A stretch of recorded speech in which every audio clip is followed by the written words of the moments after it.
So, very good evening to all of you students. Kavita, good evening.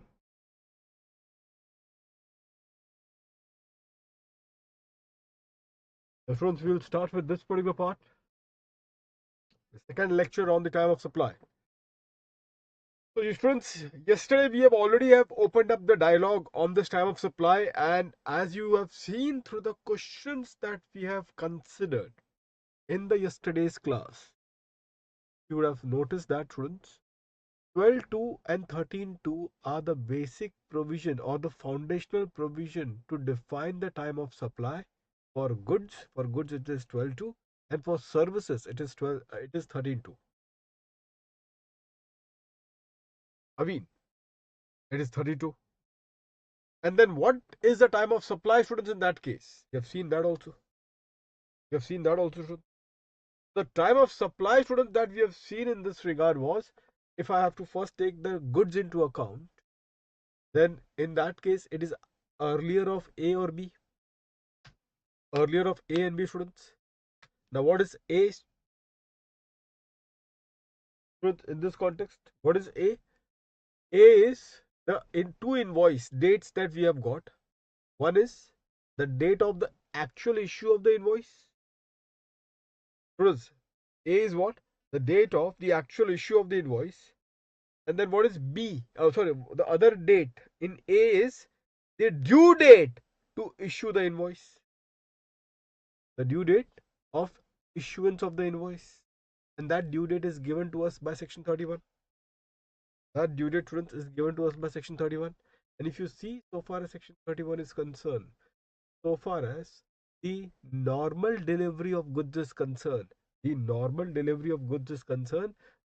time of supply in that case, students, is what? What exactly it is? Indeed. So the time of supply, students, in that particular case is, sorry, the due date, students, in that particular case is the due date of actual delivery or the removal of the goods. That becomes the due date to issue the invoice. So if you have issued the invoice before the due date, in that case, we will take the actual date of issue of your invoice. If you have issued the invoice before this due date of 31, then we will take up the actual due date of the invoice. But in case if you have not issued the invoice on or before this due date of 31, then we will go as per the due date. We'll go as per the due date, students. Kavita, Avi, I hope that all of you are clear with this one. This is your A, which is to be compared with B, and the earlier of A or B becomes the time of supply for goods. The question is then, what is B? So B, students, is about the date of receipt of the payment, the date of the payment of that amount. In that particular case, the date of the receipt of that particular payment. So far as the date of receipt of the payment is concerned, again there are two dates. One is when the amount is credited in the books, which generally is the case in the case of the cash system. And the second one is the date when it is credited in the bank account, which when you actually directly receive the amount through a bank or in a bank. I hope that all of you are clear with this one.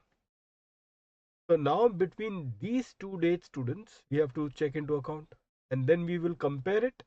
And as we will compare it, students, the A or B, the earlier of the two dates becomes the time of supply. Becomes what, students? The time of supply. Is that clear? What about for service, students? We have also seen for service, isn't it?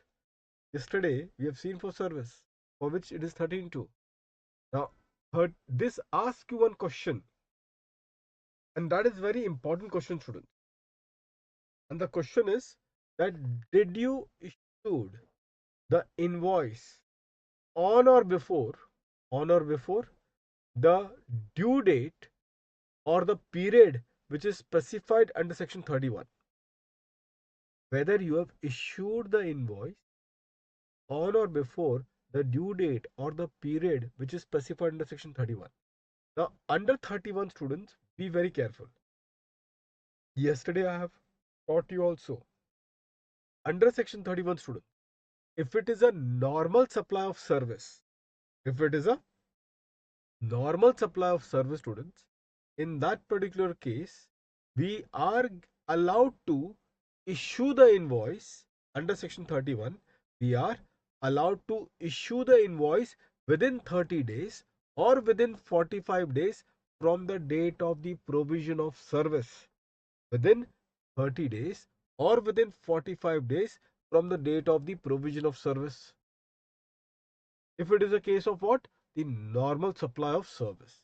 If it is a case of a normal supply of service, then we are allowed to issue the invoice within 30 days or within 45 days of what, students? Of the provision of service. Within 30 or 45 days from the date of the provision of service, students. Is that clear to all of you, students? Within 30 or 45 days from the date of the provision of service. Is that point clear to all of you, students?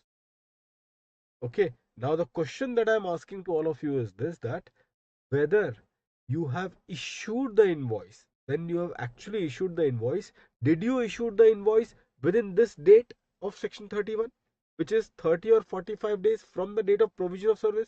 Did you issue your invoice within that date? If the answer is yes, then your actual invoice date becomes relevant for comparison. Whereas if your answer is no, which means that you have issued the invoice beyond 30 or 45 days from the date of provision of service, in that case, your actual date of issue of invoice has no relevance. Instead, we substitute this date of actual issue of invoice, we substitute this date with another date. What is that? The provision of service. The provision of service, students. That is what we do it, isn't it? So depending upon whether we have to go with the actual date of invoice or whether we have to go with the provision of service, that will depend upon whether you have actually issued the invoice within the time specified under section 31. So that becomes our first item of comparison. What becomes our first item of comparison? Either it is a actual date of invoice, actual date of issue of invoice, or it could be the provision of service. This becomes our first comparison item, and this comparison item would be compared with what? With the receipt of payment. With the receipt of payment. And whichever is earlier of the two dates will become the finally a time of supply under section 32. Our time of supply under section 32. Is that clear to all of you? Yes, Avi. Perfect. I hope that all of you are clear with this one. Kavita. If all of you are clear with this one, students, can we proceed further? Quickly.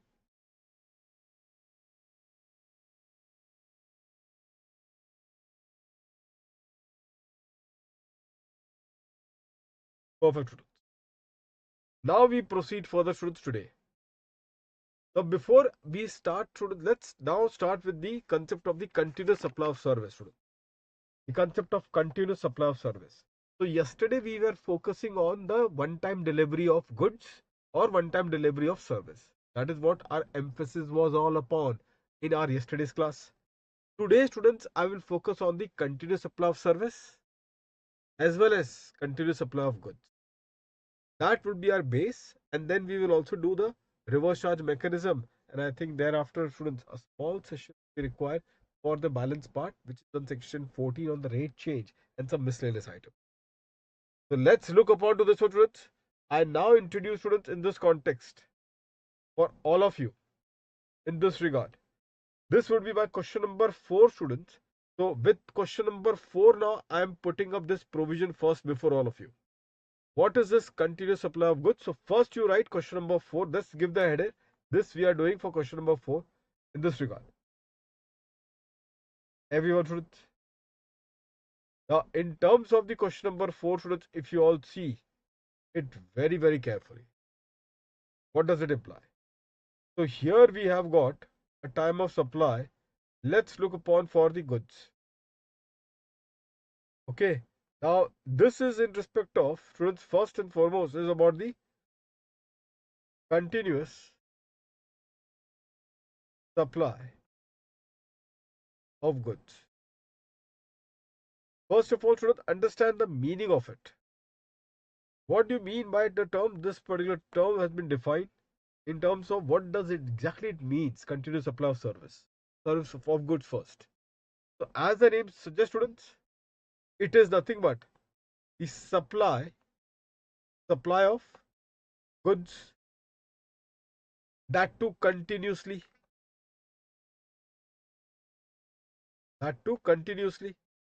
supply of goods, students, that too continuously, and which is under the contract that I'm supplying this goods continuously. Under a contract, students, I am supplying this goods continuously. That is the point. And in this case, students,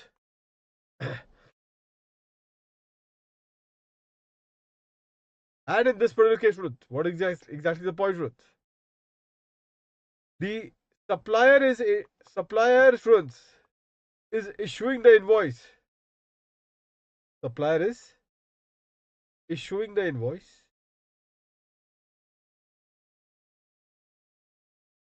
on regular or periodic basis. On regular basis, you can just say like that.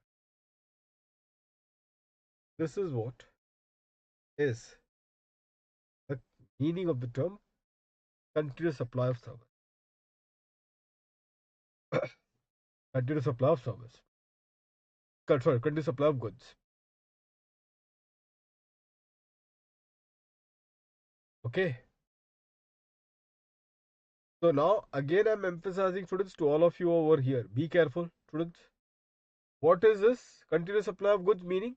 Meaning of this term continuous supply of goods? It means that the goods are being supplied continuously, which is under a contract, and the supplier is issuing what? The invoice on regular basis. I give you a simple example which all of you can relate. Students, you would know that there is a pipeline gas connection now, which is there for every household. Pipeline gas connection, students, which is there in every household. Now, that pipeline gas connection, which is there in the household, that becomes nothing but a supply of goods. That becomes what? A supply of goods. Is this supply is done on a continuous basis? Is this supply, students, is done on a continuous basis? And the answer is yes. So such supply, students, is done on a continuous basis. Is it under a contract? Students, is it under a contract? Obviously, then primarily, how come then the supply will happen? It is definitely under the contract. Now, do we have any duration of the contract? That the contract for the supply of goods should be for 1 month, 1 year, 3 months, 2 years, 10 years, like that? Answer is no. So the duration could be of any period. It could be as low as say 1 month, or as could be infinity. So duration has got no relevance so as to identify whether it could be considered as a continuous supply of goods or not. What is important is the ingredients of that contract. And what should be there in the ingredient? There has to be a supply of goods which is continuously, and the supplier in that supply is issuing the invoice on a regular basis. Obviously, he is issuing what? The invoice on a regular basis. So that is what he will have to do. Therefore, in that case, it becomes a continuous supply of goods. Now, if that happens, students, now what happens, students, is about the due date under section 31. So, what is a due date, students? To issue the invoice, under section 31 for this continuous supply of goods, CSG, which is continuous supply of goods. That is very important now to understand. So, it says that in this context, students, it says that the due date is before or at the time of. Before or at the time of. Time of what? Before or at the time of, students? Two things. In this case, the issue of the statement. Issue of the statement in this case, or the receipt of the payment in this scenario. Or the receipt of the payment, students, in this scenario. So it is the issue of the statement or the receipt of the payment.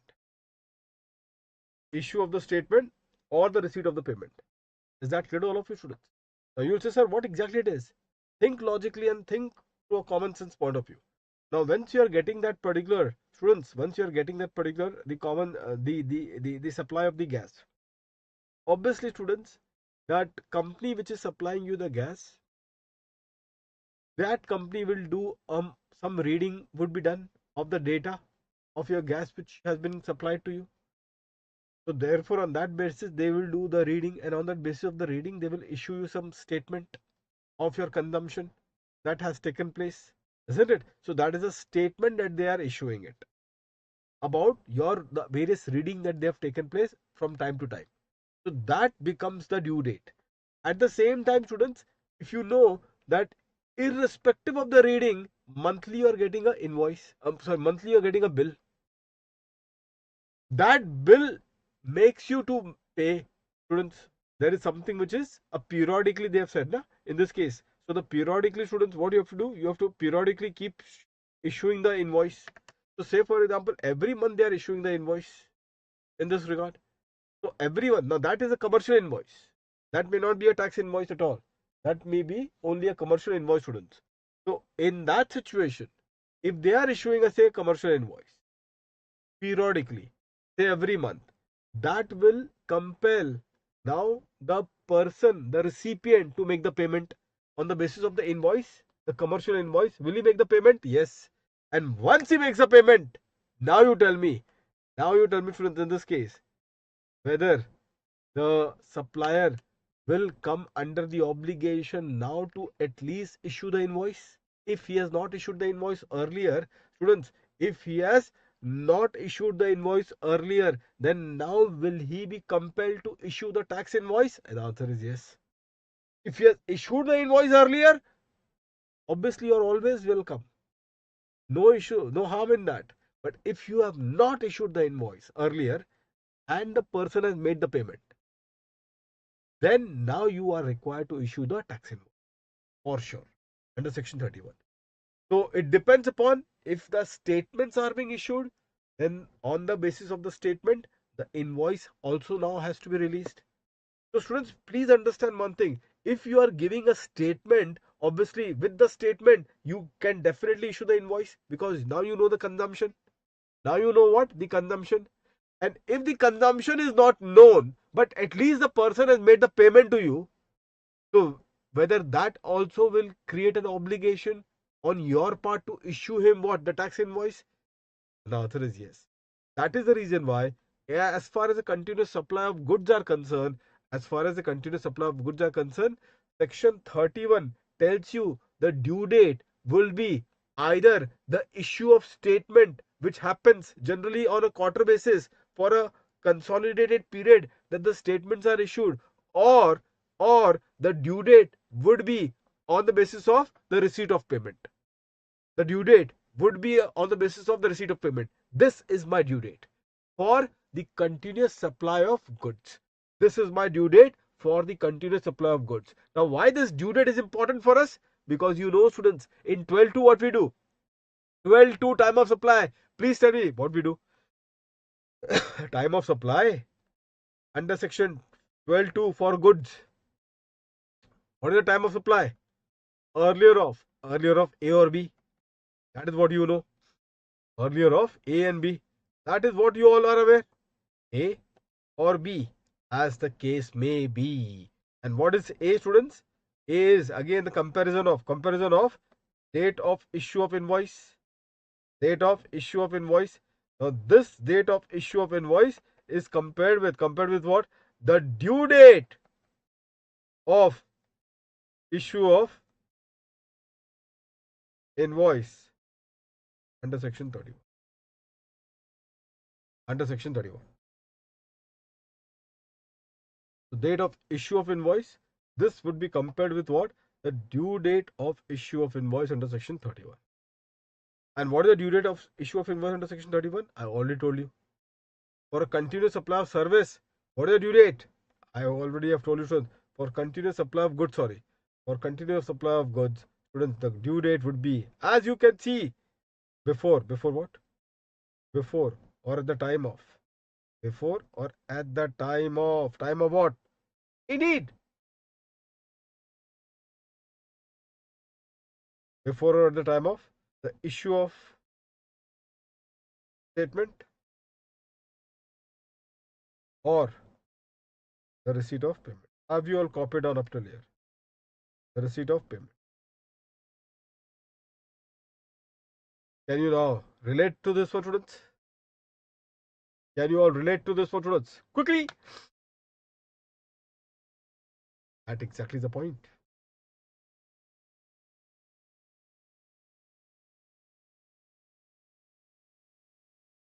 And what is B, students, for you? B, as you know, in this case, the date of receipt of payment.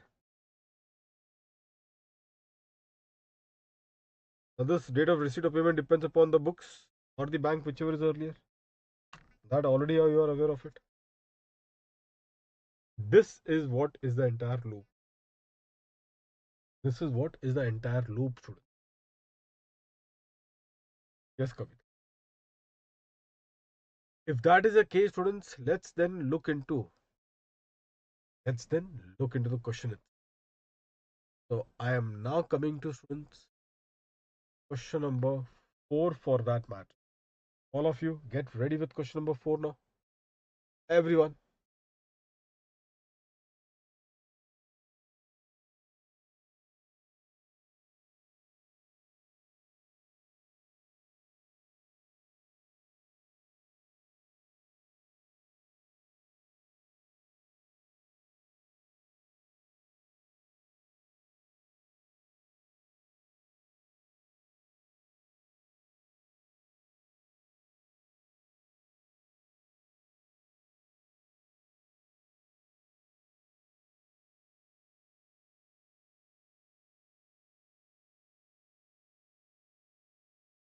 So students, let's have a look over here.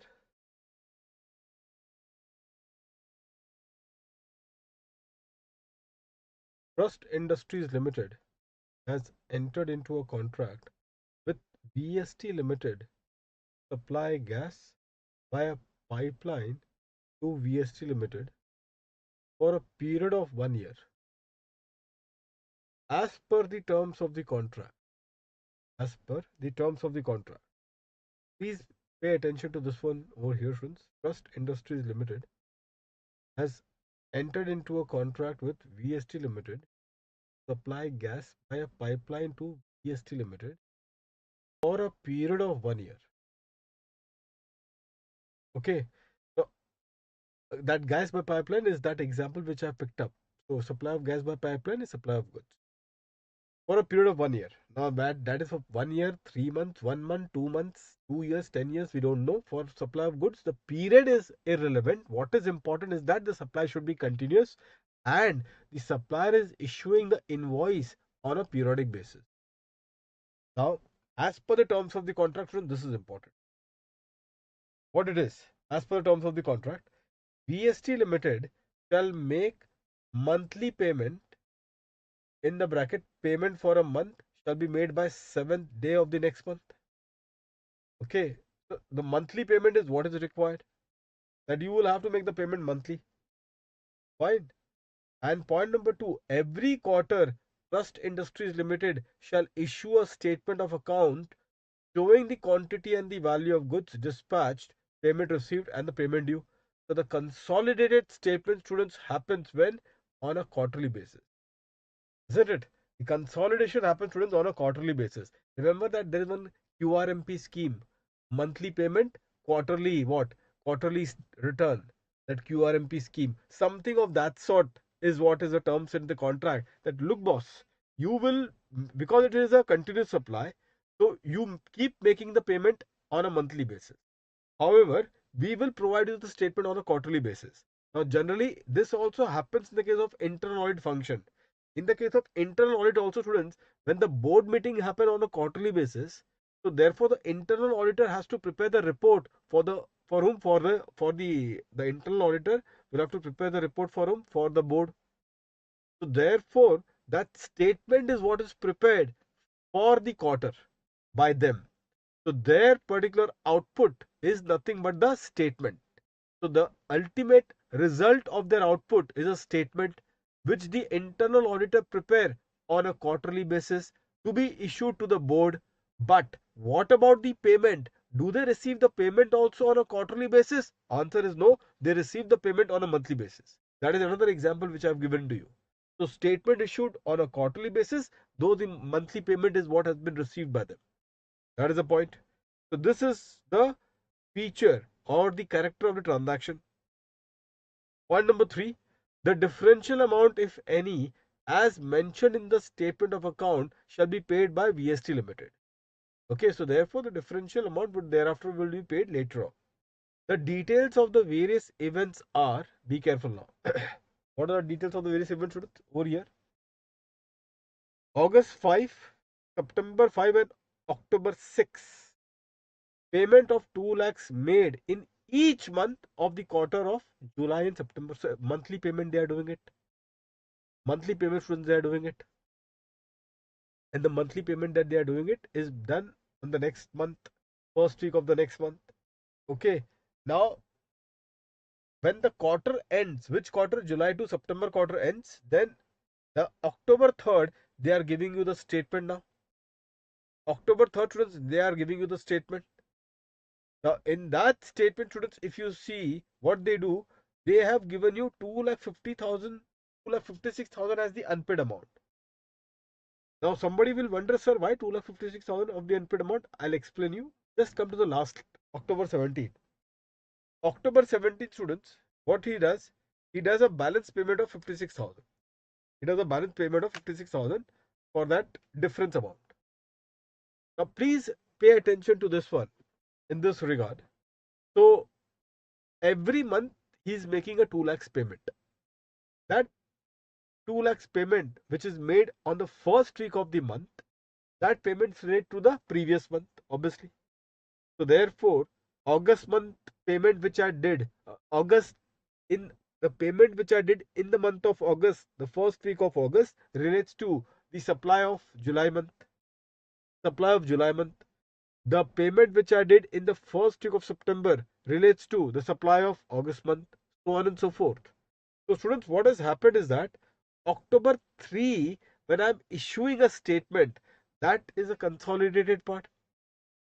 Now, tell me by October 3, did you make the payment of September month? By October 3, did you made the payment of the September month? And the answer is no. You didn't make any payment of the September month. And the fact that you didn't made any payment of the September month, therefore on the 3rd October, when the statement is given, it is given for 2,56,000. The due shows as what? As 2,56,000 as unpaid. So 2,56,000 is shown as unpaid. Why unpaid? Because of that last month, September month payment is yet to be done. That September month payment he is doing on October 6th. But again, that he is doing flat rupees 2 lakhs. Flat rupees 2 lakhs. And then he realizes that no, still there's a difference of 56,000 to be paid further. So that 56,000 to be paid further, he is making the payment by 17th of October. He is making the payment by 17th of October. Is that point clear to all of you students? Every one of you? Determine the time of supply of goods for the purpose of the payment of tax. Now, students, in this particular context, how you are going to deal with it? Please be careful on this particular part, students. Be careful, all of you. What has happened? Come to the provision back, students.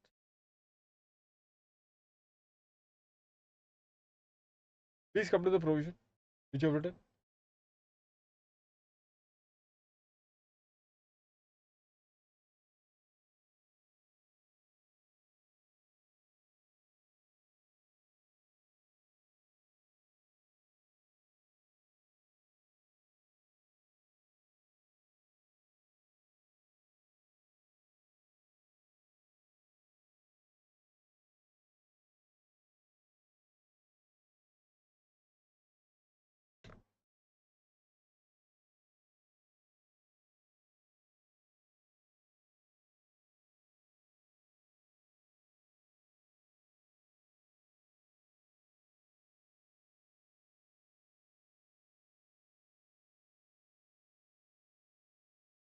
Where that provision went?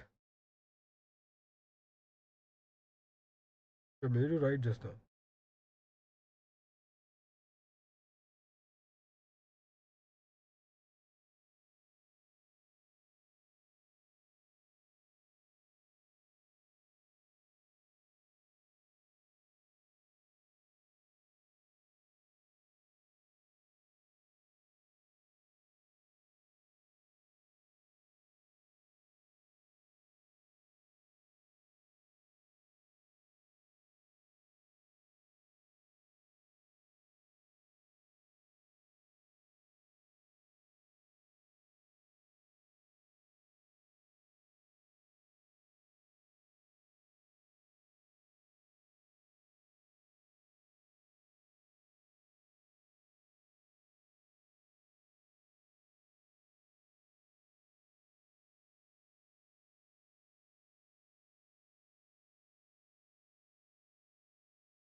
Students over here,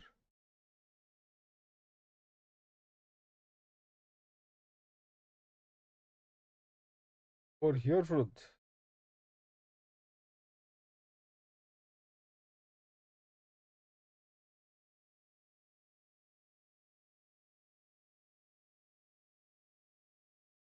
You all will see very carefully.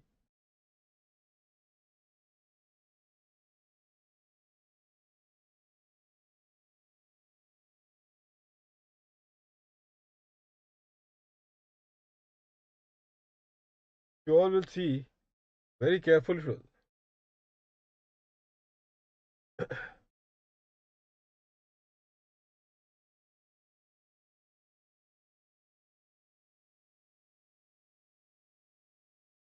Students, now let's have a look. So now, students, over here, if you see when the question, let's take A and B.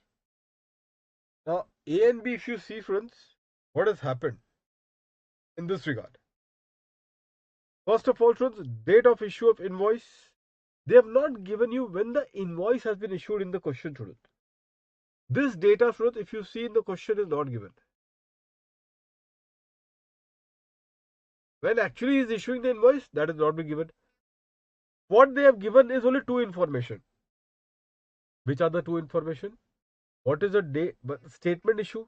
That is only single day, 3rd October, wherein he has issued the entire statement, and when the payment has been received. When the payment has been received, that is the date that has been given to you, friends. Now, if you see over here, now, date, and this has to be compared with this. Any case, students, ultimately this becomes irrelevant now. This will become, students, irrelevant now because my entire comparison I am now going to do it over here. Just pay attention to this one. Let's take one by one, students, each date. Let's take one by one, students, each date. So over here, if you see, students, very carefully, the first payment of 2 lakhs. First is about the October. Let's say the events.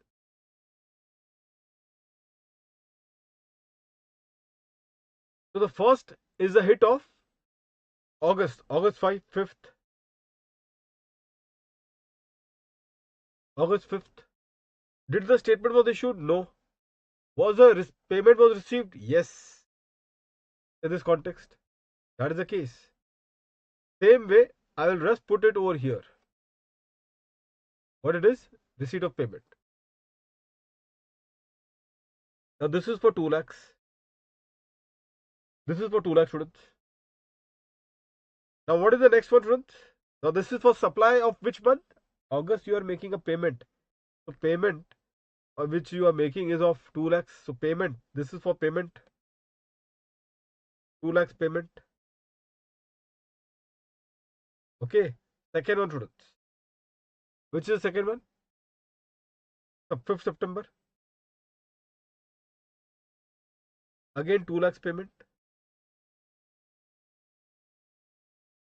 Again, students, it is 2 lakhs payment. Now you tell me for this one, whether there is an issue of statement, students.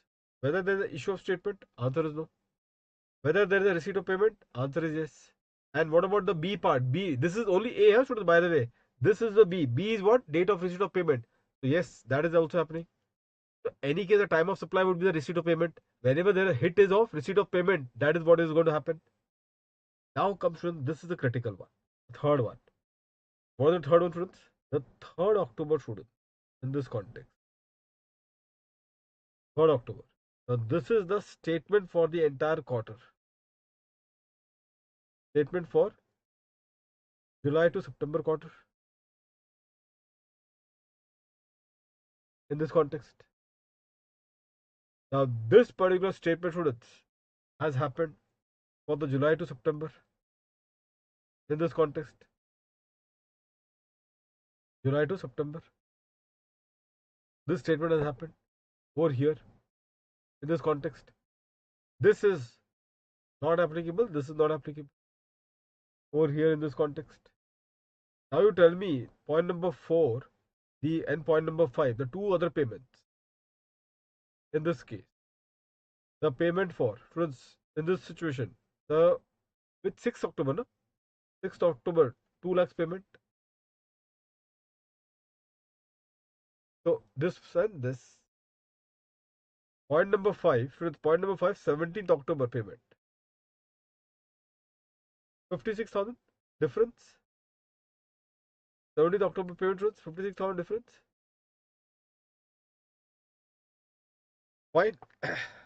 Now we go to the time of supply, students. After this.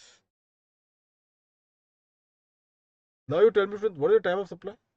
Herein, this becomes the time of supply. So, payment has been given, yes. Can I say, in this case, this is your time of supply?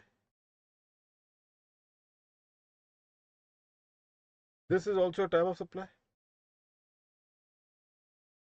In this regard. Now, this time of supply is for 2 lakhs. This time of supply is again for 2 lakhs. The 3rd October, students. Again, there is a time of supply. Statement has been issued. Again, there is a time of supply. Statement has been issued. 2,56,000 is what I will write.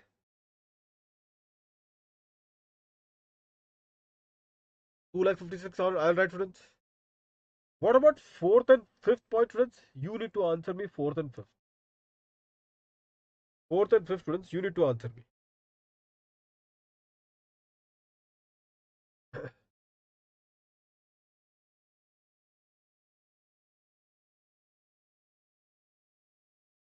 Fourth and fifth.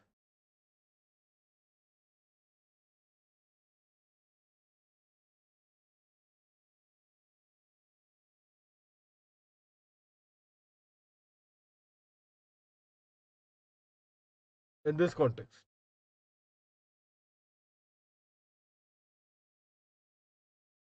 Please tell me the answer for 4th and 5th. Think over it logically and you should be in a position to get me the answer. Quickly, students.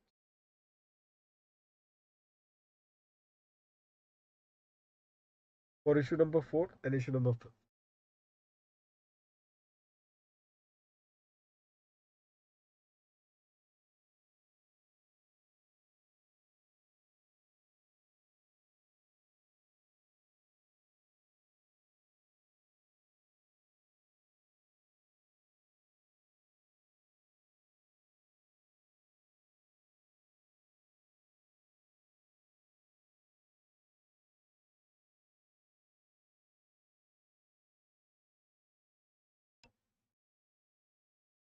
What is the scenario, students? Quickly say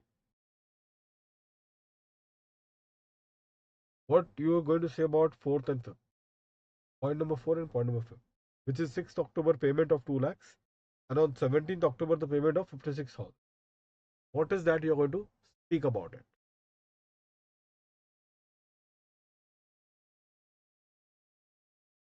6th October and 17th October.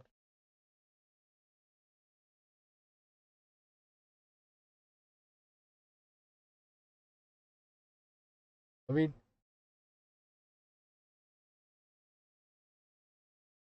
indeed. And that exactly is the point. There will time of supply for these two things will not happen. Why? Because for 2,56,000 time of supply already took place. When it already took place? On 3rd of October.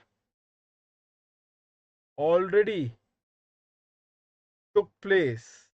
For these two already took place on 3rd of October. Is that point clear to all of you?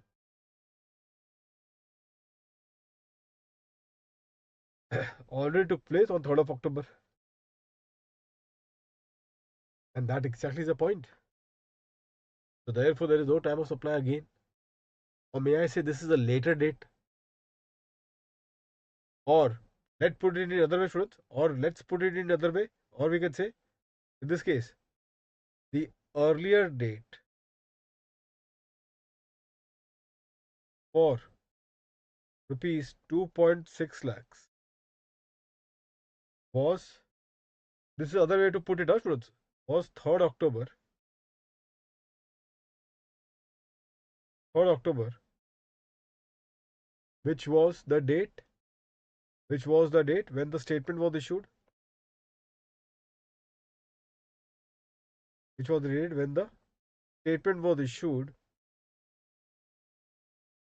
for the period, was issued for the relevant period, for the relevant period,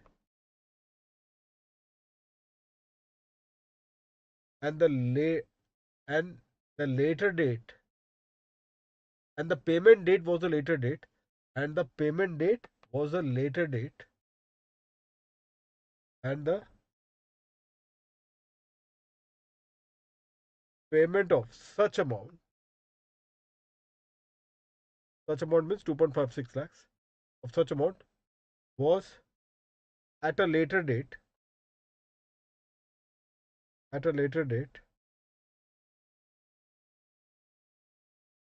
at a later date, that is 6th October and 17th October. That is 6th October and the 17th October. So what I have written, students? The earlier date for rupees 2.56 lakhs was 3rd October, which was a date when the statement was issued for the relevant period, and the payment of such amount was at a later date, which is 6th October and 17th October. I hope that all of you are clear with this one. Every one of you. So this last column is the last column which we have prepared in this particular question is the remark. So students, in this case, the last column, or may I say, this last column is nothing but a time of supply. When is the time of supply that is there in this each and every case. I hope that all of you are clear with this one now. If you all are clear, students, now I go to the next one, which is that continuous supply of service. So this was about the continuous supply of goods, and now the next one is the continuous supply of service. Now, students, so far as the continuous supply of service is concerned, there is only one very important distinction vis-a-vis the goods. What is the distinction, students? I'll let you know. So when it comes to, students, the continuous supply of the service is concerned, be careful. I already has given it to you the other previous. You see over here, students, very, very quickly.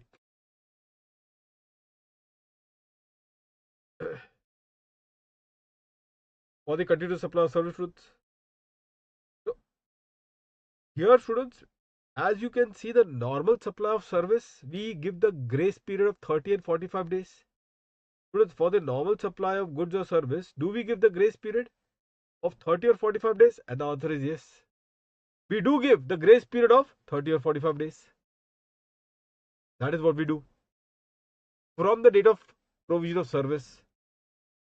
From the date of provision of service. But in the case of continuous supply of service, CSS, there is no such grace period of 30 and 45 days. There is no such grace period of 30 and 45 days. So please write for question number 5. Now first define what is continuous supply of service. First define what is continuous supply of service. Only this much, students, you should focus on. What is the continuous supply of service? You just need to focus on this particular part. That exactly the point.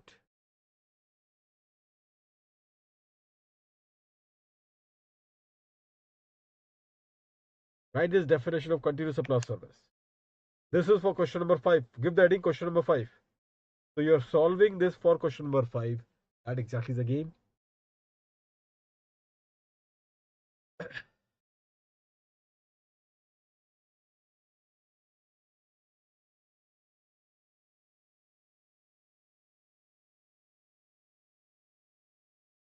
Why shouldn't?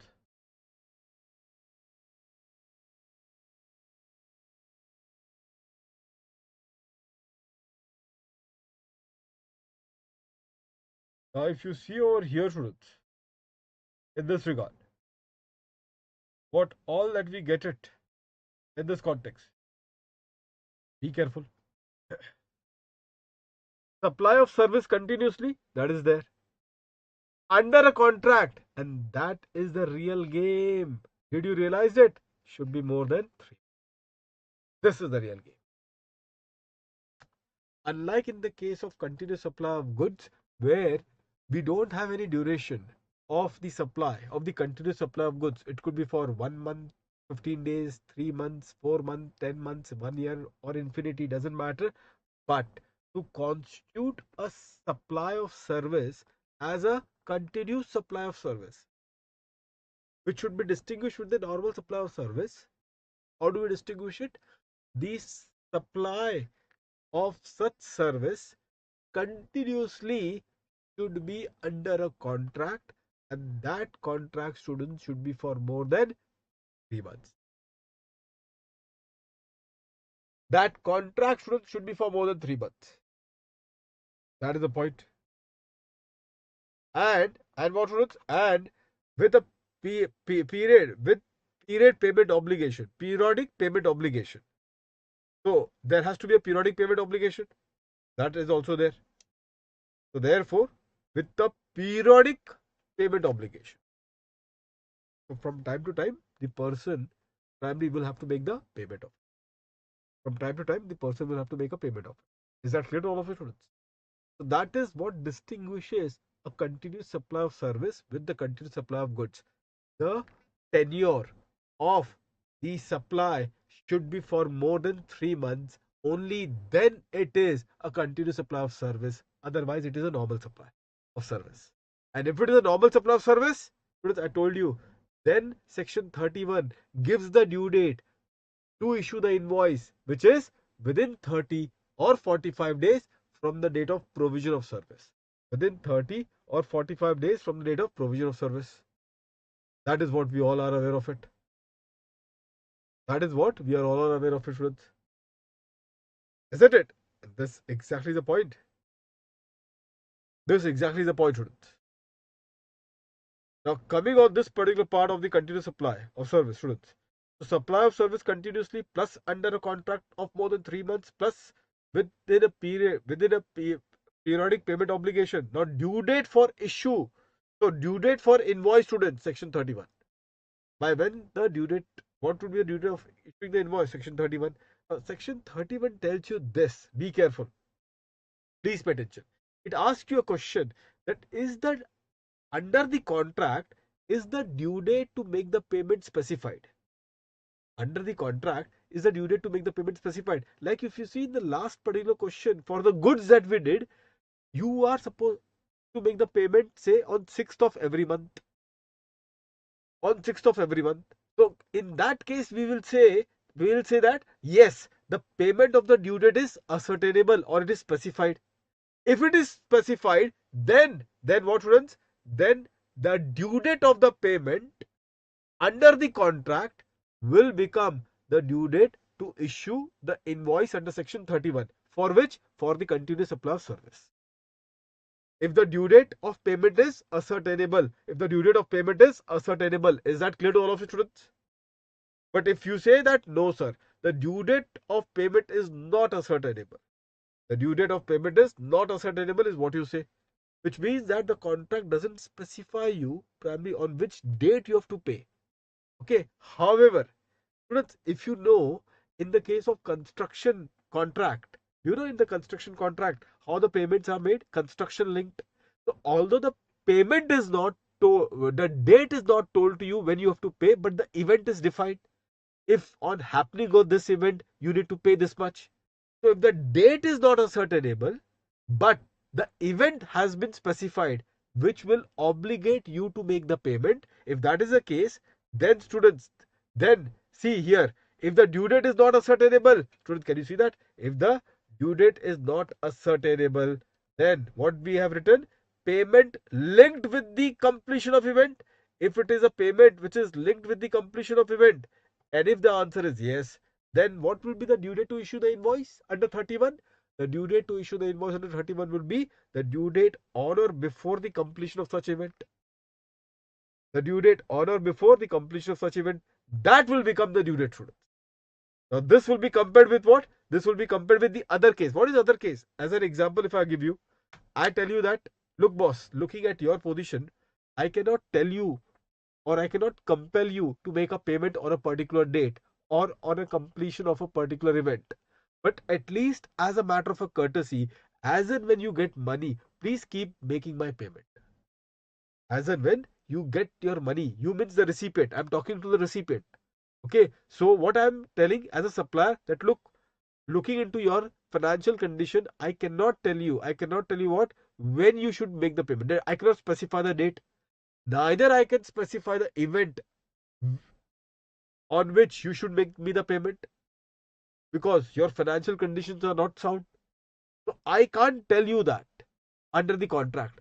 But it is up to you as a matter of a courtesy that whenever you get the money, you keep giving me my payment. If that is the way it has been drafted, then it goes in the other case.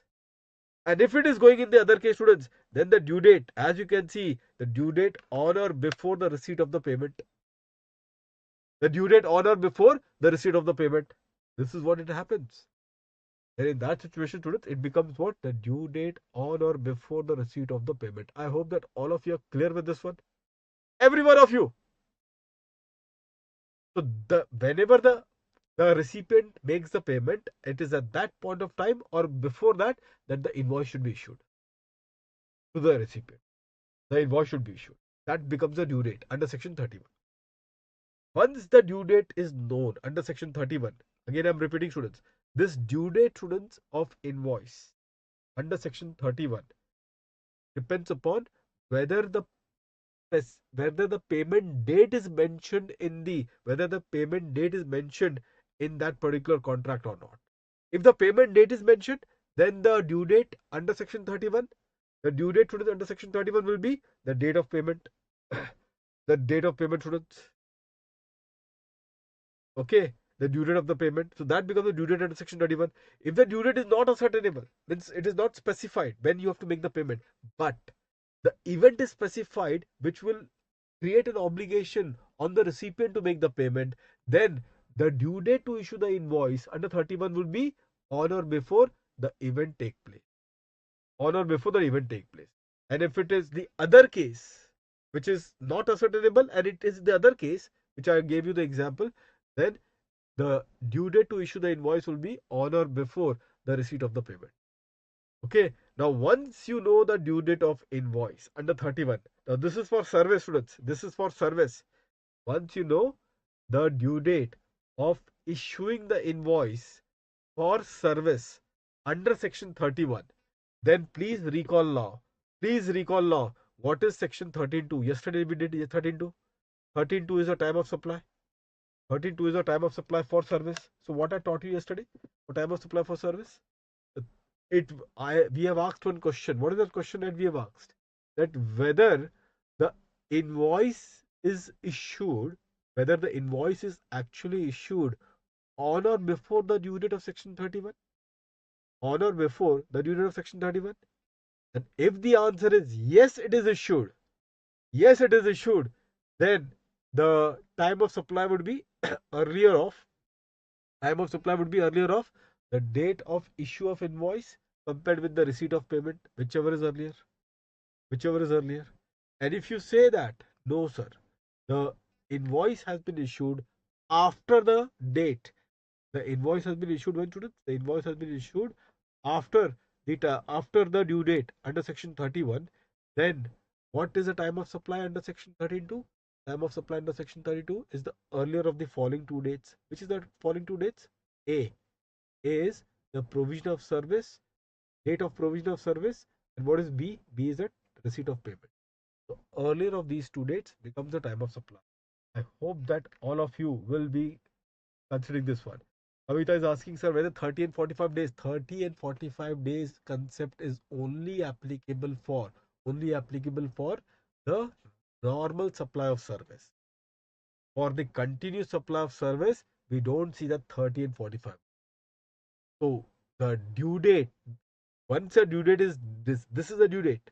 You don't add further 30 and 45 days to this. You don't add further 30 and 45 days to this. This is the final due date. This is the final due date. I hope that all of you are clear on this one. Every one of you. That is a point, students. That exactly is the point. So, students, with that now, let's come to this question.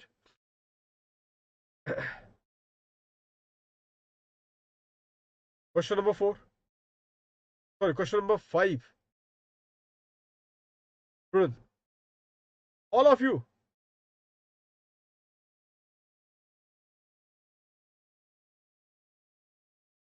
Question number 5, students.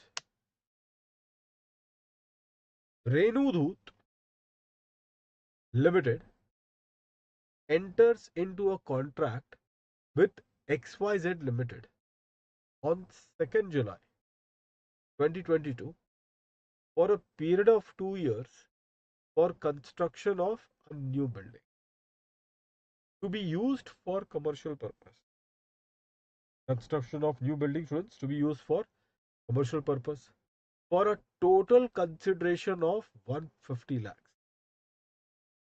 So, students, 2 years is the period under the contract. Can I say, therefore, it is a continuous supply of service? 2 years is the period of contract. So can we say, therefore, it is a continuous supply of service? Yes, can say definitely that. That is the point.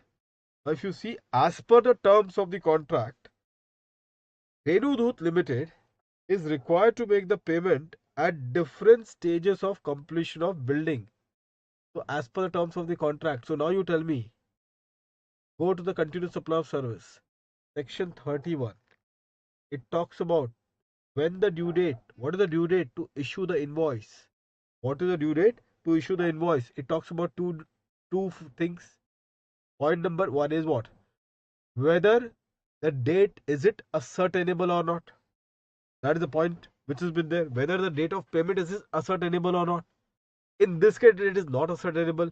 The contract doesn't tell you a fixed date to make the payment. So it is in point number B. And if it is in point number B, students, then what happens? In point number B, what happens, students? Indeed. So if it is in point number B, students, then what happens in this particular case? That exactly is the point, students.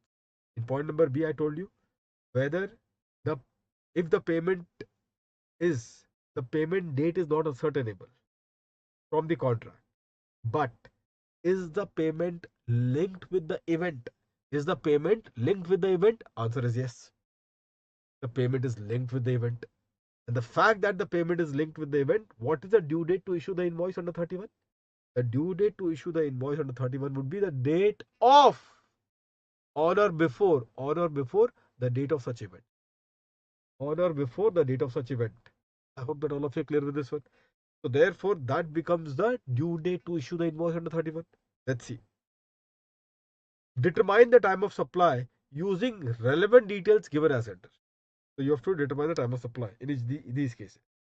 Initial booking. So the first payment that you do. Date of various stages and initial booking is the event. 2nd July is the date of stage. Issue of invoice. On the same date the invoice is also issued. Same date the payment is also made. That exactly is the point. How much is the payment which is made? 15th. So can I say for this initial booking, now please understand this can also be an advance also, students.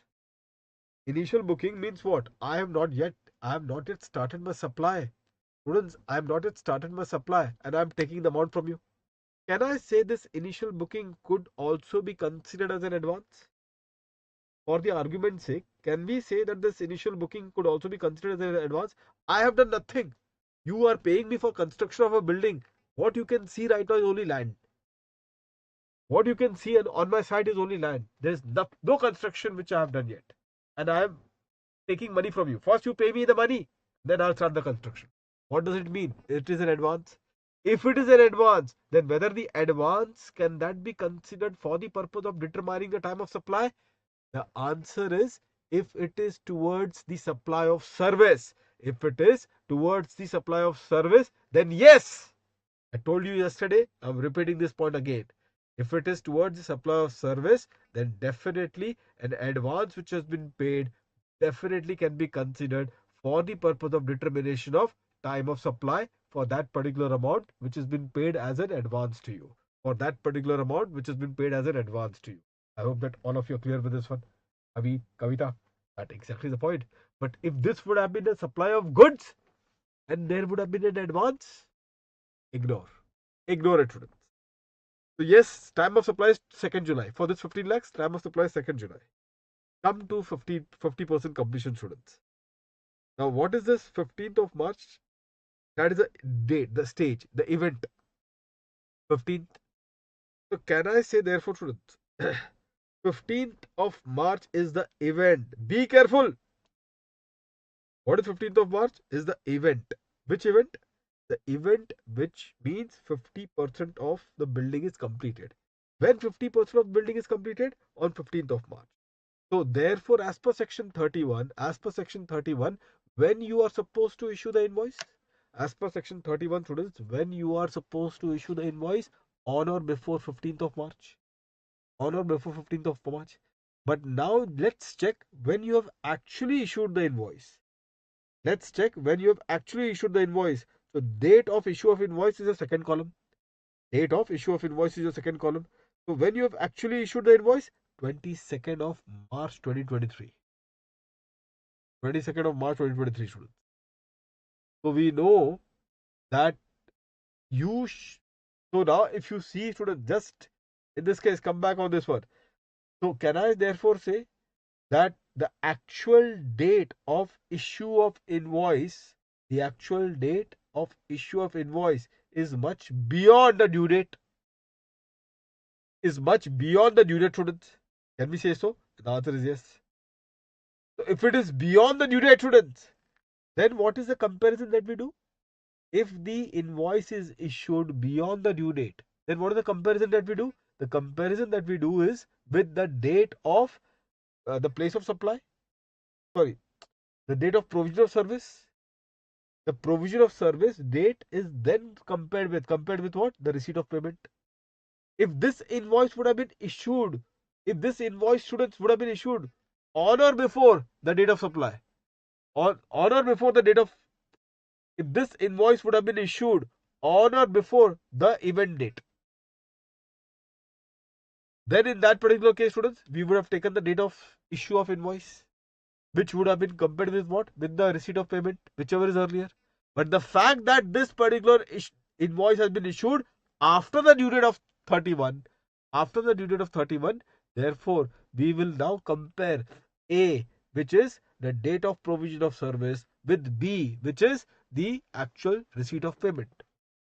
So therefore, in that case, what is the date of provision of service?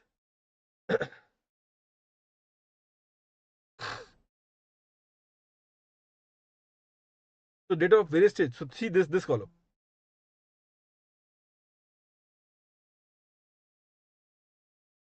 So date of provision of service, this date of various stage.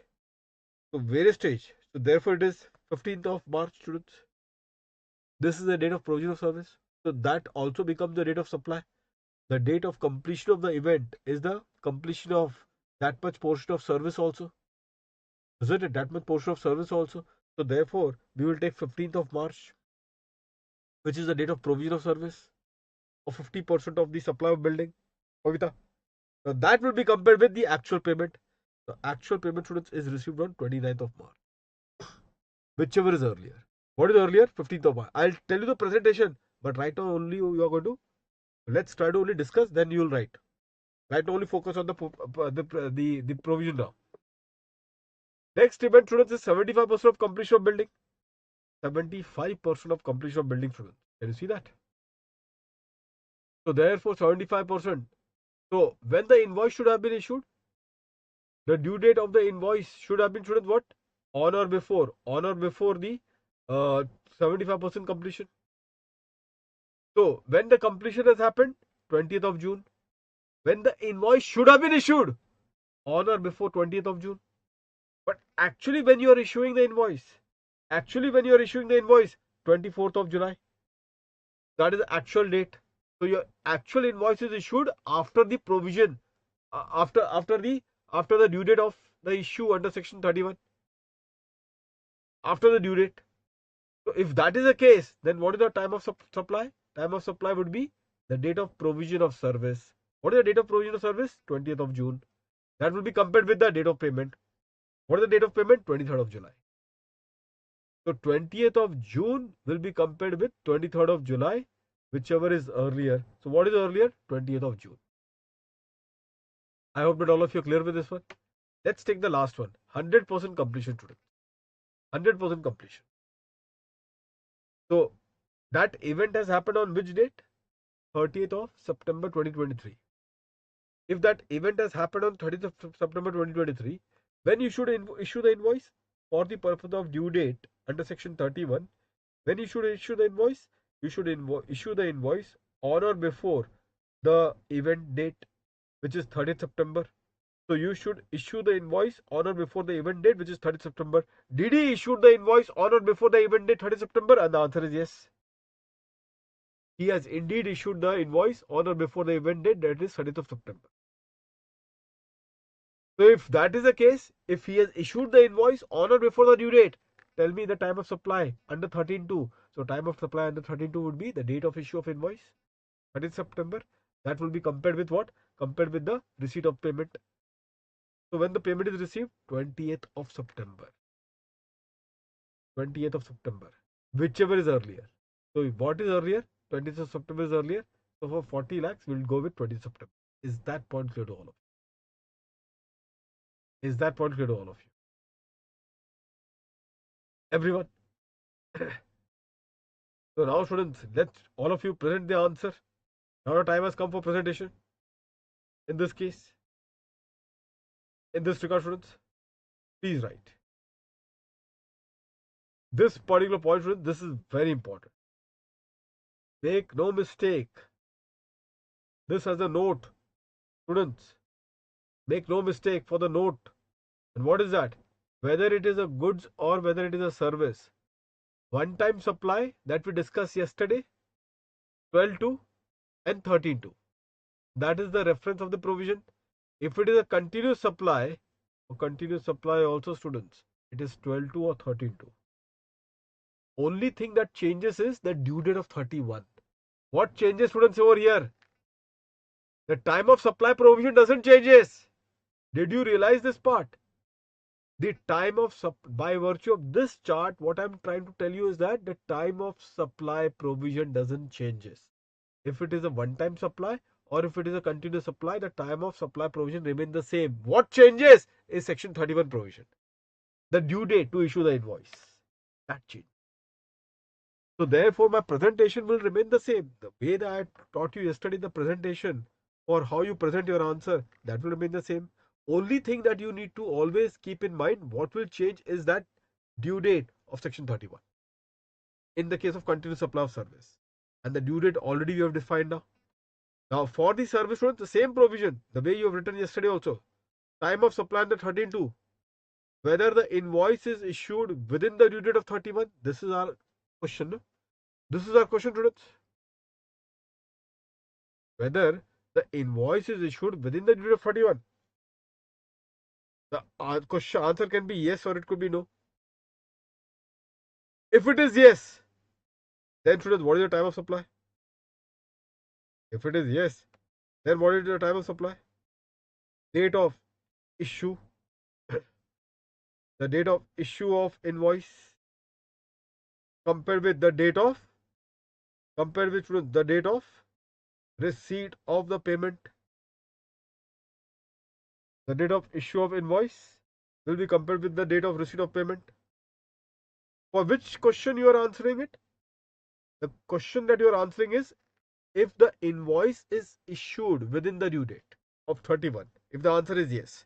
If the invoice is issued within the due date of section 31, if the answer is yes. So the date of invoice will be compared with date of receipt of payment. Whichever is earlier becomes the time of supply.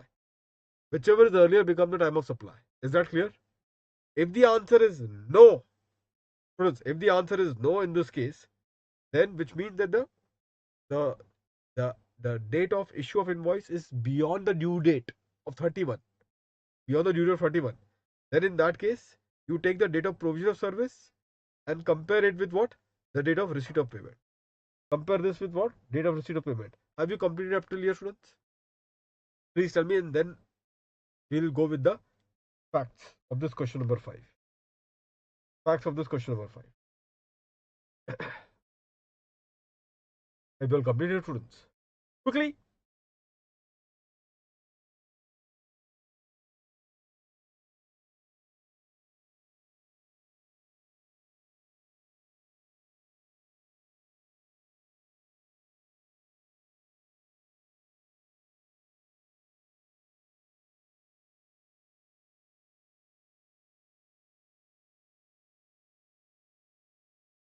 Quickly complete it and let me know.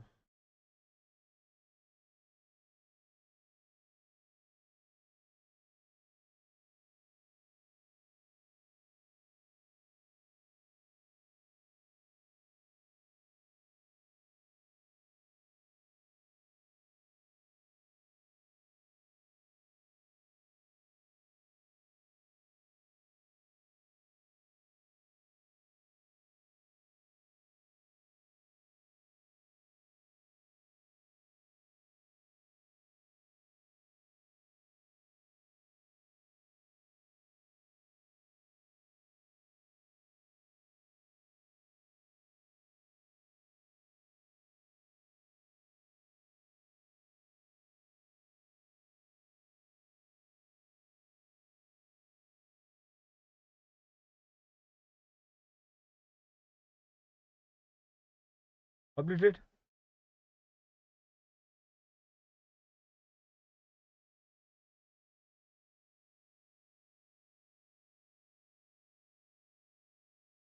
You have to keep writing the provision, students. This is such a, you would have realized by now, only write this chapter.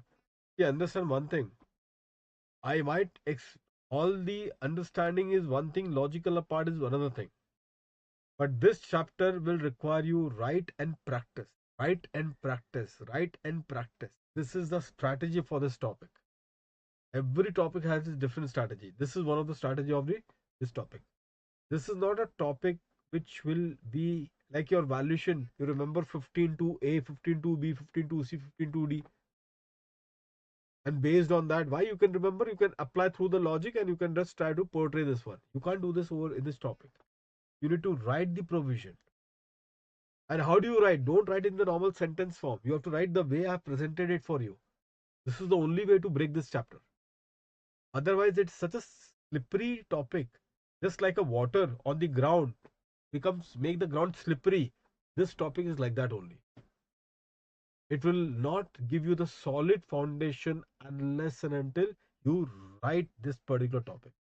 That's the reason why I'm making you write for every chapter. This is the strategy that we have adopted. That what we will do, every question we will write the provision and then we'll answer it. Even though the provision becomes repetitive. So be it. But this will imprint in your mind because this is the last stage. Because what will happen is that you will revise the topic through this question only now.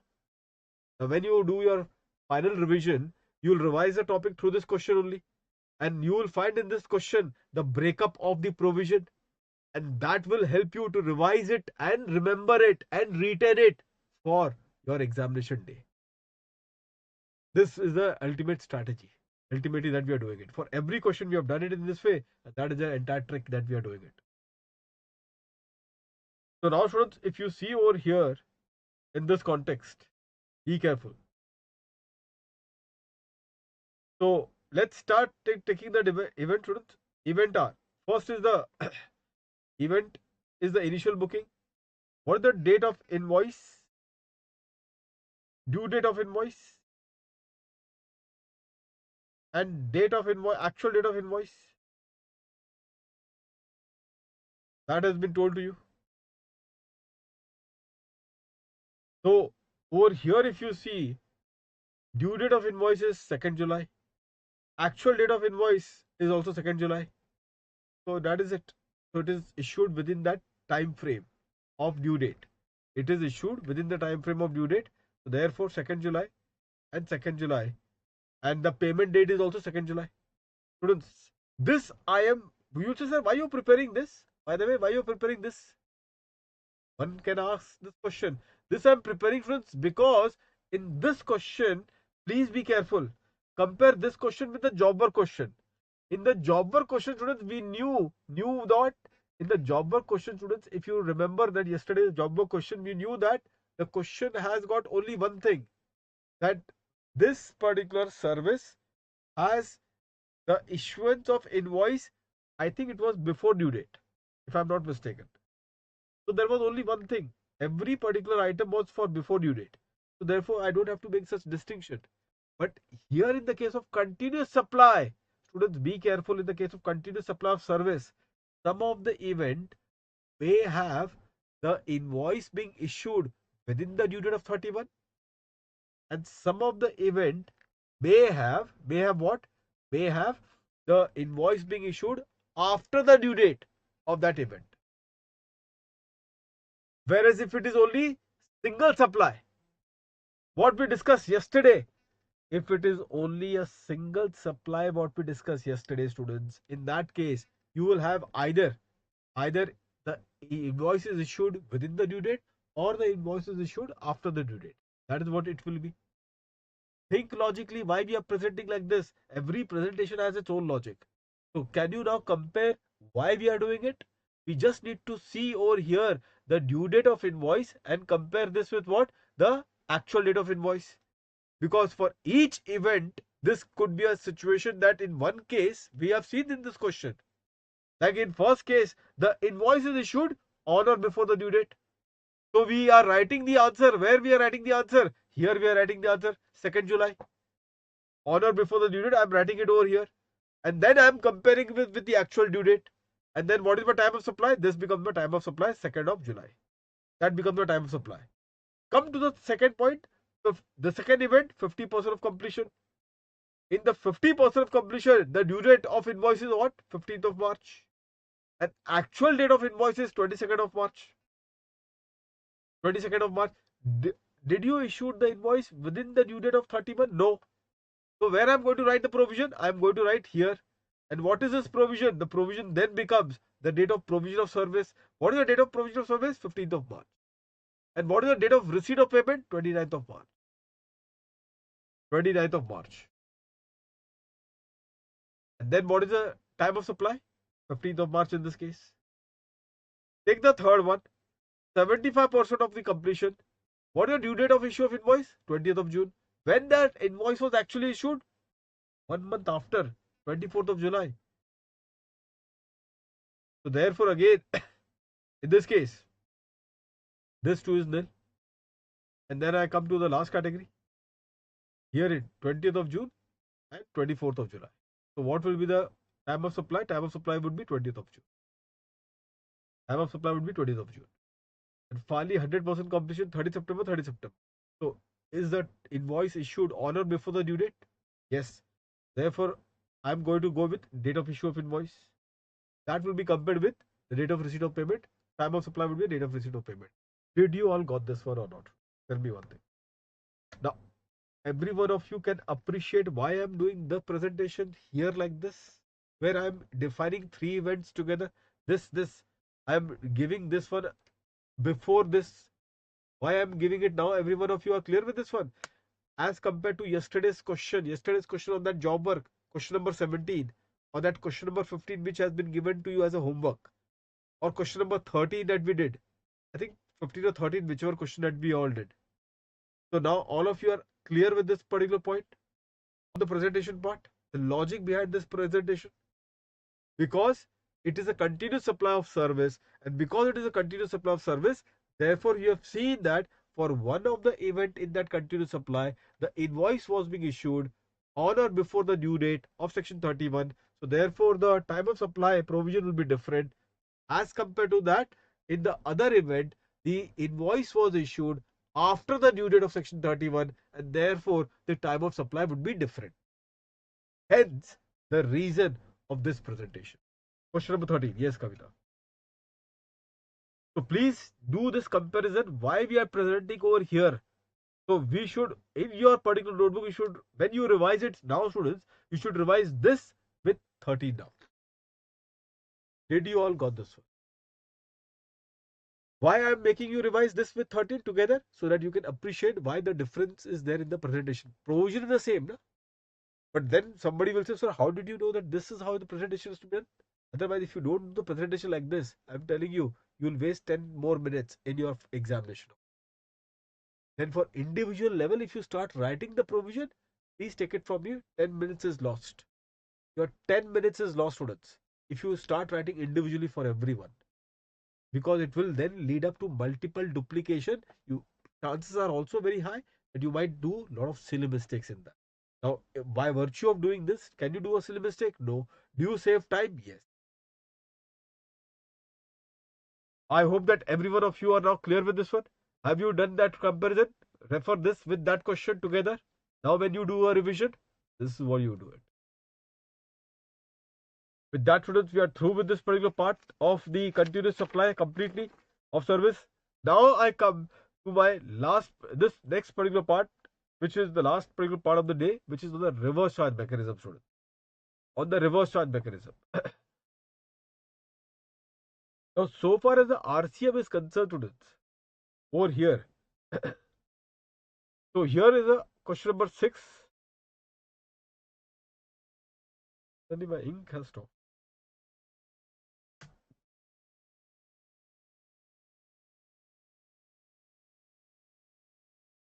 Students, RCM did we did yesterday the RCM part, students? Please confirm once.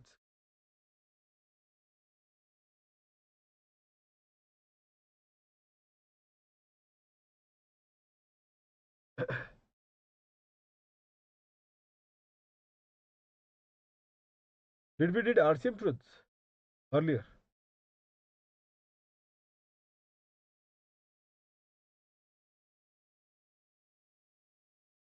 We and the answer is no. So, students, as far as the RCM is concerned, what happens is this that please be careful. Kavita. Now, if you would have noticed one thing, students, up till now, our emphasis was on the due date of the supply of invoice under 31. Our emphasis was on the due date of supply of invoice. Which invoice? Tax invoice. Tax invoice. Okay. Now you tell me one thing. In the context of the RCM provision, at least every one of you are aware, the supplier will not issue the tax invoice. The supplier, students, will not issue the tax invoice. Under the RCM provision, whether the supplier of the of that goods or service, will they be issuing the tax invoice? And the answer is no. So therefore, up till now, in all the provision that we were doing, up till now, students, in all the provision that we were doing, our focus was on the date of issue of invoice or the due date of the issue of invoice. The date of issue of invoice or the due date of issue of invoice. So under the RCM, the very fact, under the RCM, the very fact that the supplier is not supposed to issue the tax invoice. So there is no concept of due date to issue a tax invoice. So that element is out from the race. That element is out from the race. So what is there is, one is the receipt of payment. That is there. Obviously, the payment when you are making, so the date of receipt of payment, that is there. That is point number 1. Now that will be compared with what? Now if, just think logically, students, if we go with only the payment date, students, if we go only with the payment date, then this particular person who is there, he may pay very late. He may pay students very late in this context. And if he will pay the payment very late, then obviously the time of supply for RCM category can be manipulated. Can we appreciate that? The time of supply for RCM case will be manipulated if, because the date of invoice now has got no relevance. Because the supplier is not issuing a tax invoice. So if he is not issuing a tax invoice, so what is left now?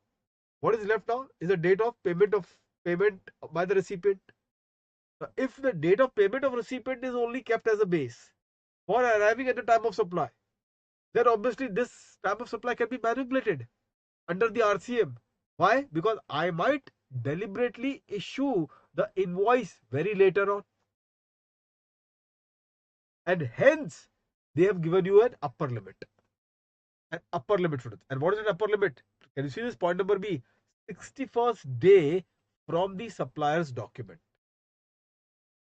That will be the second time of supply. So earlier of the 2 dates. So 61st day from the supply document. Now you'll say, sir, what is supply document? Example of supply document, students, is commercial invoice. He is not giving you a tax invoice, but will he give you a commercial invoice? Yes, he will give you a commercial invoice. So from the commercial invoice, take 61st day. From the commercial invoice, take 61st day. That will be the second date for time of supply determination. Now that date will be compared with which date? The date of payment by the recipient. Whichever is earlier will become the time of supply for RCM under 13.2, under 13.3. 13.3 is for service. Under 13.3 students. Now you will say, sir, what is this dotted lines in that context? Now dotted line, students, in this case is for, now this is an important one. Students, when you are importing, now if a service is imported, say for example, and you are importing the service from your associated enterprise under the transfer pricing provision. Now, if it is imported from the associated enterprise from the transfer pricing provision 92A, the definition of associated enterprise is in 92A. So from that person, I'm importing what? I'm importing a service. Now, do you know what will happen? That supplier who is based outside India, who is my associated enterprise, that supplier might not issue me any invoice. That is general trend. Huh? Generally, why is it so? Because, students, because these entity, they actually do what? One, they manipulate the scenario. No? They keep on issuing they do what? Do you know what they do in this case? They don't give you those invoices and all. These invoice, students, and all are not being issued primarily in this context. Because if you issue the invoice, then it might bind the other party. And they don't want a contractual obligation, at least within their own group entities. They don't want the contractual obligations that the other party becomes obligated. Because if you make an obligation through this issuing the invoice, then might be the shareholder of that company might get up and they will tell, why don't you put a sue on that particular in the court of law? So they don't want that obligation to be created. And that is one thing that we find, that in the context of an associated enterprise, the raising of the invoice is not taking place in many cases. So again, if the supplier doesn't issue the commercial invoice, then I cannot get my second time of supply, which is essential for me. Because from the 61st day from the date of that document given by the supplier, which document? The commercial invoice given by the supplier, the 61st day becomes my time of supply. So that is missing altogether in this case. That is missing now. Why? Because the supplier, who is my associate enterprise outside India, he is not issuing me any invoice, so that there is no contractual obligation. So then what I'll do? How do I get my second element to determine the time of supply? So in such case, when you are talking about the associated enterprise under 92A being an entity who is outside India, that supplier, if he is providing you the supply of service which you are importing, then the time of supply for you would be under 13.3. The time of supply for you would be earlier of the 2 dates. Which are the 2 dates? First date is constant. That is the date of payment by the recipient. And the second date, you will know that the Indian Associated Enterprise in the profit and loss account, it will want a debit entry. Will it want a debit entry or not? And the answer is yes. Why not? Why debit entry he will want? He will want a debit entry so as to claim the deduction and to reduce the profit. And that is the reason why the transfer pricing provision comes into picture, because he is claiming a deduction, reducing the profit, and therefore, students, the second point now is not the document issued by the supplier, because he may not issue the document at all. But the second point in this case becomes what? In the red. What is point number B, students? To be replaced with the date of entry in the books by books of recipient, because he wants to claim the deduction. He wants to claim the deduction. Now this point number B, which will be replaced in the bracket, what I've written, students? In the bracket, what I've written? To be in case of supply by AE, Associate Enterprise, where the supplier is situated outside India. Where the supplier is situated outside India. I hope that all of you are clear with this one. Have you written this point, students, up till now? Please write quickly, students.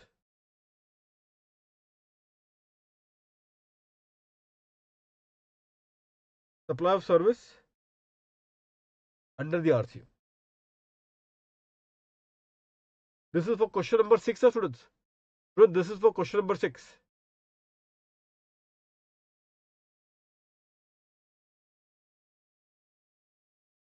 Question number 6 and question number 7 both.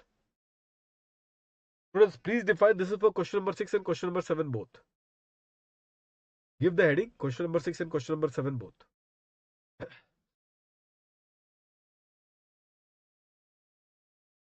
Obviously, students, when it comes to the examination, how you're going to present the answer? When it comes to the examination, students, how you're going to present the answer?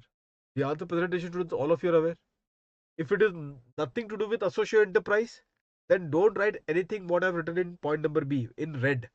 Then it is only what I've written in black, A and B.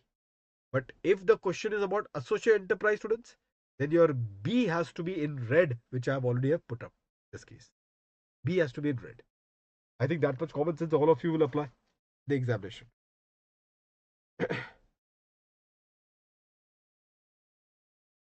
Have you all written the students now?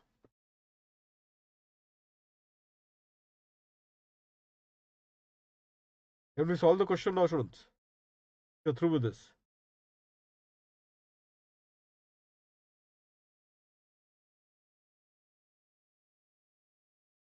Wait.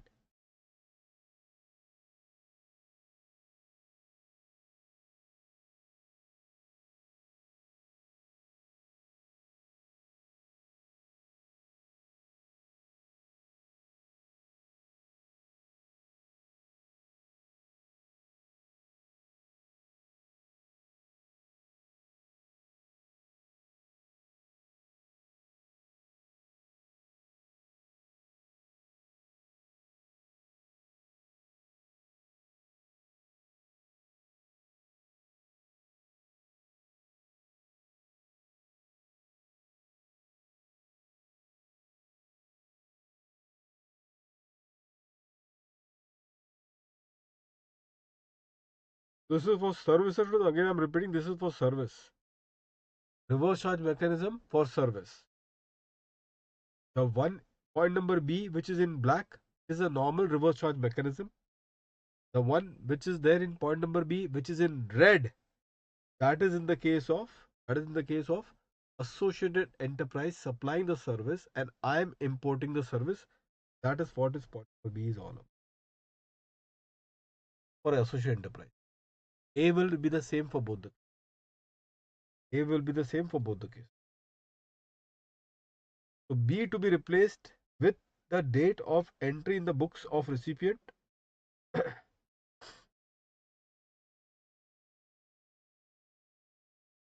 In the bracket, in case of supply by AE, where the supplier is situated outside India. Fine, students. So let's look upon to these two questions quickly, and I think we should be in a position to get the answer quickly on this one. Have a look. Mint Industries Limited, a registered supplier, imports business support service from Green Inc. dot of USA on 13th of August. Green Inc. dot of USA on 13th of August. Okay. The relevant invoice for $1,20,000 is raised by Green Inc. dot on 18th of August. Friends, the relevant invoice for $1,20,000 is raised by Green Inc. dot on 18th of August. Mint Industries Limited makes the payment against the said invoice as follows. Case 1, 22nd September. Case 2, 27th September. Determine the time of supply in each of the aforesaid cases. In this condition. Now, students, obviously, first of all, identify this is a case of a normal. This is not a case of associate enterprise. So it's a normal case. If it is a normal case, date of payment. So there are two cases that will be given over here. What is the first case of payment? Makes the payment on 22nd September. Now that 22nd September will be compared with the 61st day. Will be compared with what? 61st day from the supplier document. The supplier has given you the document. The commercial invoice has been given by the supplier on which date? 18th of August. Now I told you plus 61 days you do. How do you do 61 days? 18 August. So tell me in August how many days are left? August 13 days are left now. 13 days are left for August 13. September 30 days for September. For September 30 days are there. How many days have over now? September 30, August 13, 43. Then October, if I add 17, I am in 60th day. October, students, if I add 17, I am on the 60th day. And if I go to 18th October, that is my 61st day. So 61st day is 18th October. So now what will happen? The date of receipt of payment in case 1, students, in case 1, what is the date of receipt of payment? In case 1, what is the date of receipt of payment? 22nd September. So 22nd September will be compared with 18th October. Which is earlier? 22nd September is earlier. In second case, 27 December will be compared with 18th October. 27 December will be compared with 18th October. Which is earlier? 18th October. That is how we do it. Is that point clear to all of you? Every one of you? So once the provision is correctly applied, students, it becomes a cakewalk. That is one thing we can easily say about it. Once the provision is correctly applied, then it becomes a cakewalk. Do you all agree, students? That exactly the point, students. That exactly is the point. So this is the point number 6. With that now, students, I come to my point number 7. The last question of the day. And then I'll just give you the note on the reverse charge mechanism for the goods 13 or 12.3. It's a small provision. Kothari Limited, Mumbai, holds 51% of shares of Wilson Inc. a USA based company. So obviously, they are becoming an associated enterprise because of the holding of more than 26% of the voting power in Kothari Limited. So therefore, by virtue of that, both of them have become the associated enterprise. Wilson Inc. provides business auxiliary service. Service is what we are supposed to look into it. To Kothari Limited, from the following details, determine what? Determine the time of supply of service provided by Wilson Inc. From the following details, you have to determine the time of supply. The first agreed consideration is how much? 1 lakh. Date on which service are provided by Wilson is 16th of June. What are the two dates that I'm looking for? I'm looking for when the payment was received, and the second one when he has debited, when the Indian AE Kothari has debited in his books of account. Date on which invoice is issued, irrelevant. Why? Because these dates are something which we cannot trust on these dates, because they are mutually decided as per their convenience. So these dates are something which we cannot trust. Date of debit in the books, 30 September. Yes, we will take that date. And the date on which the payment is made, 23rd September, 23rd December. Which is earlier? Which is earlier? 30 September. That is the answer. That is the answer. I hope that all of you are clear with this one. Every one of you. That exactly the point. That exactly is the point, students. So, in the context of associated enterprise, students, how you're going to present your answer? First, you have to tell that they are A. They are what? They are associated enterprise. Please write that. They are associated enterprise under 92A of the Income Tax Act. That is point number one. What is point number two, students? Point number two, you have to say that the supplier is an entity outside India and he is the associate enterprise. This is your point number two. Students, point number one, make them as A. Please write the format for this type of question. Format point number one is establish that they are AE under 92A. That is point number one. Now write point number two. Point number two is that the supplier is an entity outside India. Supplier of service is an entity outside India. Supplier of service is an entity outside India. Supplier of service is an entity outside India, and the A. And the A. That is point number two. And point number three, time of supply under 13.3. Time of supply chart under 13.3. Point number three is time of supply chart under 13.3. That is the third point. What is the chart? Chart already you know later on. I hope that all of you will be in the position to present in this way in the exam. This 3 points has to be there, students, in the exam. This 3 point, students, has to be there in the examination. Is that point clear? For the A. Fine. That is the case, students. We are done with this.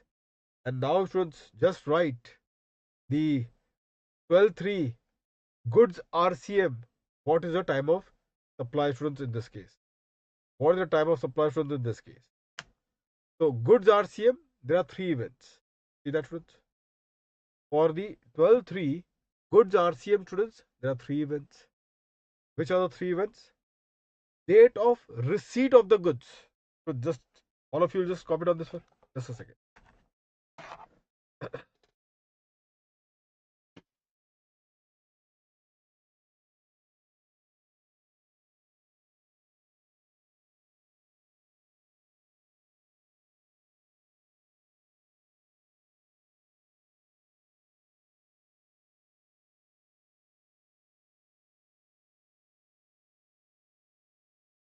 12.3 for goods RCM, time of supply is earlier of what? Date of receipt of the goods. That will be compared with the date on which payment is made by the recipient. The date on which the payment is made by the recipient, that is point number B. And your last point number C, students, is the date following the 38th day. The date following the 38 days. 30 days of what? I'll explain the logic of it. Just first write the provision. 30 days of what? 30 days from the date of issue of supplier document. The date following the 38 days from the date of issue of the supplier document. That is point number C. So what is point number A? Date of receipt of the goods. Point number B, the date on which payment is made by the recipient. And point number C is the date following 30 days. 30 days from what? From the date of issue of the supplier document. Means 31st day. If you see in the service, students, for service, we took 61st day. Do you now know the logic why we took 61st day? Because there is already a grace period of some 30 days or something like that. So therefore 61st day. Here, because for goods generally there is no grace period, so therefore 31st day. Just assume like this. And why there it was 61 day and why here 30 days? Just for the 31st day. So here it is 31st day. 31st day from what? From the date of issue of the supply document. That is what it is. Now, if you see here, students, as far the RCM for the goods is concerned under 12.3, RCM for the goods is concerned under 12.3, if you see over here, students, the goods, point number A talks about the date of receipt of goods. The point number A talks about what? The date of receipt of the goods. Now, you may wonder, sir, why this has been given to us? The date of receipt of the goods. That is point number A. So, if you see over here, students, for point number A in this context, if you see over here, students, point number A in this particular context, students, the date of receipt of the goods, students, that they have mentioned it. Because obviously, the movement of the goods are established. Students, the movement of the goods are established. For the goods, we can always have this one because the movement of the goods are established. In services, this is not there. In the case of service, is it there? No. The movement cannot be established in service. So that's the reason why they have given you as this as an additional point. The other 2 points are similar. With the reverse charge mechanism, the other 2 points are similar. Which are the other 2 points, students? Other 2 points are, one is the date of payment and second is the 31st day. Here it is 31st day, there it is 61st day. 31st day from the date of the issue of the supply document. There it was 61st day. Here also, obviously, the supplier is not issuing any tax invoice. What the supplier would be issuing today would be only the commercial invoice. Is that clear to all of you? Okay. So these are the 3 dates of comparison for the purpose of 12.3 for the reverse charge mechanism for goods. But I am telling you, students, you will be getting in the examination under RCM the supply for service. And chances are very high they will ask you for associated enterprise only. A. A would be the very important particular thing. And that's the reason why I gave you specifically the format how to write for A on the 3 point. Is that point clear to all of you, students? Every one of you are clear with this one. That exactly is the point. So now then, students, we are done with this. Please revise this today's class, which is very important. I think that notes are very clear now. You made the question and answer for every notes. You made also the comparison that after this question, you'll see that question. So that please revise it before the tomorrow's class. Students, tomorrow the class would be at 11 o'clock in the morning. Last lecture on time of supply, we are through. Okay, so therefore from Monday, I will start with the payment. Chapter on the payment of tax. Okay, so that will be the topic which will be starting from Monday. Students, in this particular context, what you will do, 11 o'clock tomorrow morning, we will be meeting up. Small areas is left, hardly would be an hour lecture. We'll be through. Okay, only 1 hour I'll take of yours. That section 14 is there on the rate change. On the rate change and some few items will be through. Okay, see you then, students, tomorrow. Good night to all of you. But please revise what we have done up till now. Don't sit for tomorrow's class if you haven't revised it. That's the reason why I gave you ample time. See you then. Good night.